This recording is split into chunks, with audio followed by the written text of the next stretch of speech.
This was very much a month of flux. The world is starting to wake up to the Pandora's box that's been unleashed, that is AI. Also, in the Northern Hemisphere, it can't seem to work out what season it wants to be. Now, for most of my month, I didn't actually have access to my living room downstairs, while the kitchen floor was being changed. I had to spend an awful lot more time in this little writing area. A lot more, practically living here throughout most of my days.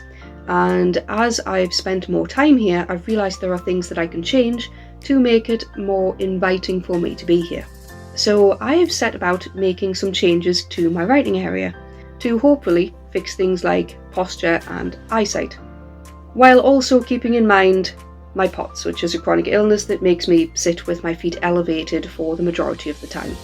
As a lot of you know by now, I had to retire my desk years ago due to POTS, and instead I write using this Shaylong.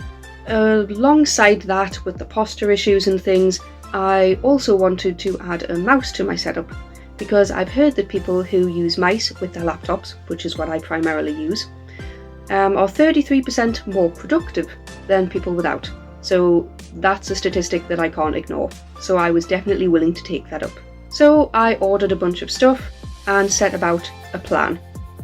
And plan A saw me purchase a laptop tray, a Bluetooth keyboard, mouse, alongside a laptop arm stand, which would fit just here on the windowsill and would hold my laptop. Unfortunately, even after an hour of assembling it, I was stopped from attaching it by a radiator being under the windowsill. I've not normally had issues clamping things on there before, for example phone stands, but this was somewhat bigger. So in essence that plan went out the window. So I ended up with this kind of middle ground of just having a laptop tray with a laptop and my mouse. And this thing kind of was made redundant.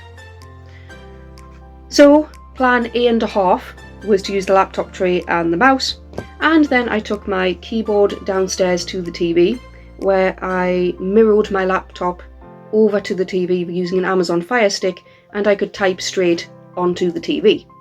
But for that I had to zoom the text into around 200% to read what I was doing, and it was very blurry, and I also wasn't happy with people having spoilers, as it were, for my writing. So plan A.5 was out the window, and in came plan B. Plan B, I bought myself a bedside table, which I'm using with my Shaylong. And that is essentially like a trolley, which will just hang over my legs. It does stand up from the floor and it has wheels, but it takes up a lot more space than the laptop monitor arm, which I wanted, but it works, I'm happy with it. Originally it was a bit tad too high, but I've managed to adjust it down to a good level. I'm hoping it will help me to solve backache and neck ache, general coat hanger pain down the neck and shoulders that you tend to get with POTS and EDS. I'm hoping this will help. I think I can already feel it helping. As for writing, I found myself bouncing between drafting my second novel and making minor edits to my first novel. And this gave me a bit of a dilemma. Until now, I've only ever really tracked working on one novel at a time. Whereas midway through the month, it became very clear that I needed a system to track two instead. So instead of just tracking words, or just tracking time, I'm now tracking words for the drafting of novel 2, and then tracking the time for everything else that I'm doing, kind of author, publishing, writing related. Not everything. I don't tend to do a lot of my social media stuff. I don't tend to count that. I don't really count the making of these videos either, but anything specifically about edits, contracts, things like that. So because of that slight delay in coming up with that system, the figures I have for this month for my work are slightly skewed. So I'm missing around the first week's worth of stuff in here, but it's still kind of accurate, but it will be on the lower side compared to where it normally is. Anyway, I've had the pleasure now of using my new setup to help me make my monthly roundup video. Instead of hitting goals, I tend to set myself a rewards tariff instead. This helps towards motivation in the long run, I think, instead of just having goals and will you hit them, will you not. That's kind of a knock-on effect to your confidence, so I go with a tariff instead. And my process is fairly simple. I track my word count or time that I work on a spreadsheet throughout the month as I go, and then at the end, I write it down on a notebook. This one, and before this I had another one. And they tend to last quite a while, and it's just a good way of monitoring what I've done. And it's also a bit of a celebration too. So for every 400 words I write, or 20 minutes I work, I can give myself 1 gold star. Then, for every 10 gold stars that I earn, I've passed my self-proclaimed announced threshold, which then allows me to trade that in for the right to buy myself new reading material. So 1 new book. So let's see how I got on. As the month went on, I also changed how I would achieve my New Year's resolution. That being how to write the first draft of novel 2. That is still the goal. How I get there though is slightly changed. I'd originally said that I would write at least 1 word every day, but it quickly became apparent that when you live with chronic fatigue, having that sort of goal hanging over you could mentally feel like just one more arbitrary goal to reach, and is it really adding anything? Or is it just one more thing on your to-do list that you could really do without? So I've kind of given myself some leeway with that. As long as I keep coming back to work, it should be fine. In the end, that was a total of 2,383 words worked for novel 2. Thanks to a lot of household disruption, plus the recovery from that disruption, plus just under 4 hours worked on other projects. Not the best, but that still makes 16 stars, so 1 more book earned for me. And with my new setup, I look forward to seeing how much more I can do this month, especially with the new productivity. I am currently expecting novel 1 back any day now from a sensitivity reader. And then in April, I look forward to sending it to my editor. So I'll be splitting my time in March between implementing those changes from the sensitivity reader and continuing to write novel 2. For the moment, I'll concentrate on novel 2 until novel 1 comes back. Then I aim on splitting my time. So maybe some days a week I'll work on 1 project, and some days a week I'll work on another one. Interestingly, to get my head in gear between the different projects, I'm going to do them in different locations. So I'll be using this particular writing room and area for my second novel, and I'll be using the downstairs sitting room to focus on the first.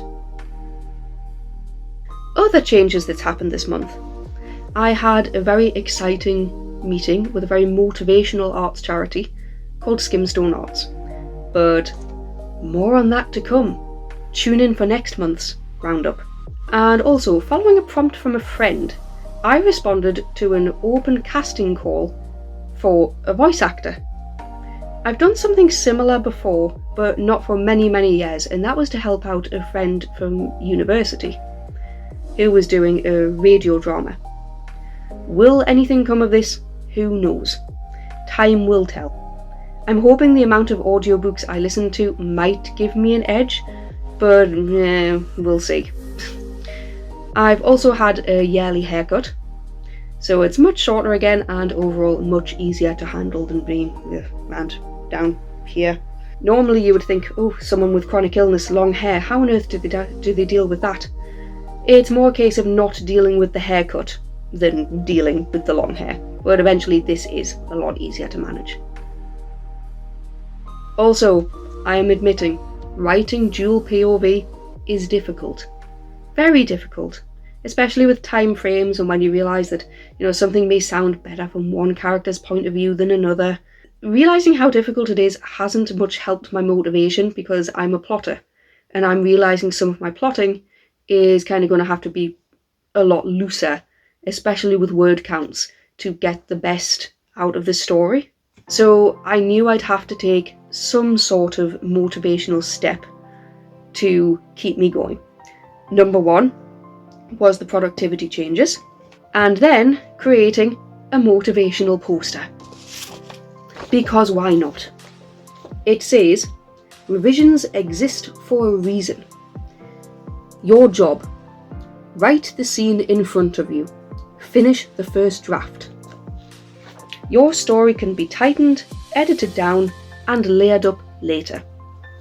And I have a couple of these printed off, and I'm going to stick them around. So one may be downstairs, one may be upstairs, maybe some, because they're both relating to novel 2, just stick up on a wall, or maybe one in the wall in here, maybe one on the door coming in here. Ultimately, I don't know how this dual POV is going to go, but I will never know if I don't write the thing. I'm currently up to chapter 5 of 27. It's slow going, but I'm really hoping now that the 2 main characters have met, that things will be rolling from here. Hopefully, during that process, I'll be seeing some of you around in live write-ins when I get the chance. So I'll be popping into some of the more UK time-friendly write-ins every now and again. So here on YouTube, but also sometimes potentially over on twitch.tv. There are a handful of writers on there who do sprints. Normally it's used for gaming, but this is quite an exciting little offshoot, so I have an account over there.